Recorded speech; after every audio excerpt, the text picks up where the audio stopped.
As one of the most active teams so far this trading season, the Utah Jazz have begun laying the framework for what they hope will be a solid foundation for this new build. So far during this trade season, the Jazz have re-signed Jordan Clarkson, brought in John Collins in a trade with the Atlanta Hawks, and drafted 3 quality players, Keontae George, Taylor Hendricks, and Bryce Sensabaugh, who demonstrate high-end potential level to become future starters in the NBA. Despite already having a successful trade season, the Jazz may still have a few tricks up their sleeves. The Utah Jazz are linked to Tyler Herro. According to a recent report, the Jazz have been mentioned as another team that could facilitate the Damian Lillard trade, with possible interest in Tyler Herro. If Lillard is traded to the Miami Heat, the Portland Trail Blazers would likely ask a 3rd or 4th team to be involved in the trade, including Herro. The Jazz appear to be at least considering the idea of a 3rd-team acquisition of Herro in that possible scenario. The likely price to get into this deal would be a future first-round pick. Given that the Jazz own 9 first-round picks in the next 4 drafts, this would seemingly be a reasonable investment to acquire a talented young player with the potential to become an all-star. The question is, should the Jazz, with all the young talent they have already accumulated, be willing to acquire Herro? To answer this question, let's analyze some pros and cons of bringing Herro from the Heat. The benefits of trading with Tyler Herro. Tyler Herro is on the rise. All the hoopla aside, from a purely talent standpoint, it's impossible not to recognize Tyler Herro's rise. He has demonstrated notable improvements in his first 4 seasons in the league, averaging at least 20 points, 5 rebounds, and 4 assists per game while shooting 44% from the field and 38% from three-point range in consecutive seasons. At just 23 years old, Herro has already established himself as an exceptional scorer, an underrated playmaker, and a standout rebounder for his position and stature. In the current context, Herro is a rising star in the NBA. Tyler Herro could boost the Jazz's construction process. Furthermore, Herro is a player who could accelerate the Utah Jazz's construction process. If we add Herro to the already talented core of Lauri Markkanen, Walker Kessler, Colin Sexton, Jordan Clarkson, and John Collins, even without demanding an immediate impact from the team's freshmen, it is plausible to argue that Utah could emerge as a surprise playoff contender. In the Western Conference, Herro could be the missing star piece for the team to become a consistent threat in the 2023-24 season. The cost of acquiring Tyler Herro would not be detrimental to the franchise. Another point in favor of the Jazz in the search for Herro is the cost involved.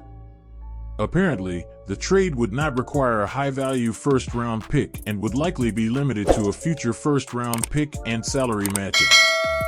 If that's all the Jazz need to invest in a promising young player, it's indisputable that Utah should seriously consider this opportunity. It appears the Jazz could pull off this transaction without jeopardizing the team's future. The negative aspects of negotiation with Tyler Herro.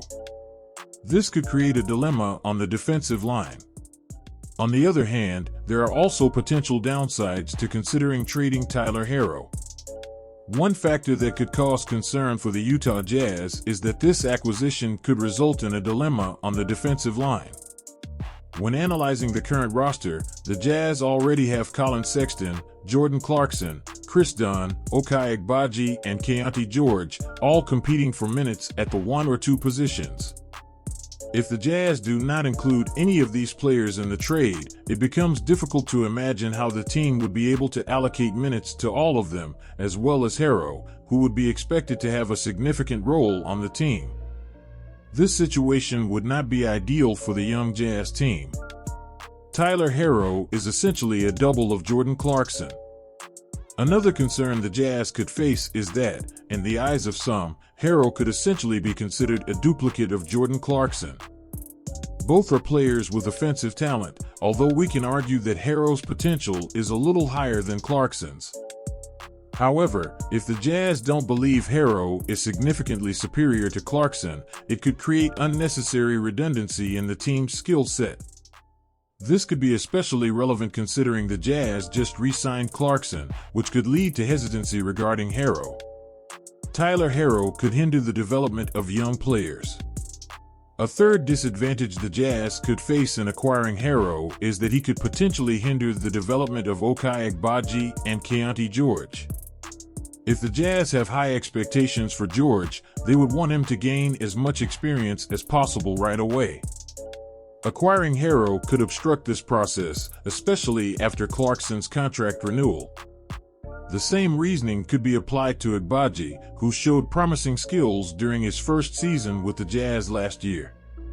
It's not so much Herro's ability that could impact the growth of other young players on the Jazz, but rather the amount of minutes and team involvement he would occupy, which could have an effect on Agbaji and George's development in the short term.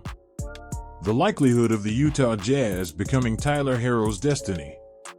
If the team's reported interest is genuine, and considering Danny Ainge's presence on the board, given his previous appreciation for Herro, there is a solid possibility of a deal coming to fruition. The Jazz have the ability to financially balance the trade, sending Kelly Olynyk and Talen Horton-Tucker, in addition to having an additional first-round pick to involve in the deal with the Miami Heat. Theoretically, if the Heat and/or the Blazers demand the Jazz's participation in this deal and Utah is willing to participate, the feasibility of the transaction seems evident. The big unknown is whether the current board believes it is the right time to add a player of Herro's caliber, given the current stage of the team's reconstruction. Would Herro be able to boost the team to the desired level next season in the Western Conference? And, most crucially, would his presence in the squad harmonize with Colin Sexton, Clarkson, Ochai Agbaji, and Keontae George already playing defensive roles? In an ideal scenario, investing in the all-star level talent of a 23-year-old player via a first-round pick would be a wise bet. However, does it make sense for the Jazz considering the key pieces already on the team? Now that we've explored the possibilities of the Utah Jazz becoming Tyler Herro's destination, we'd like to hear your thoughts.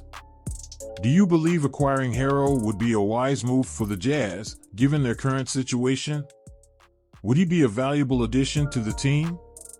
And how do you see the issue of harmonization with the players already present in the squad? Leave your comments and share your opinion about this possible negotiation. If this content was useful and informative for you, don't forget to subscribe to our channel and give it a like. We value your participation.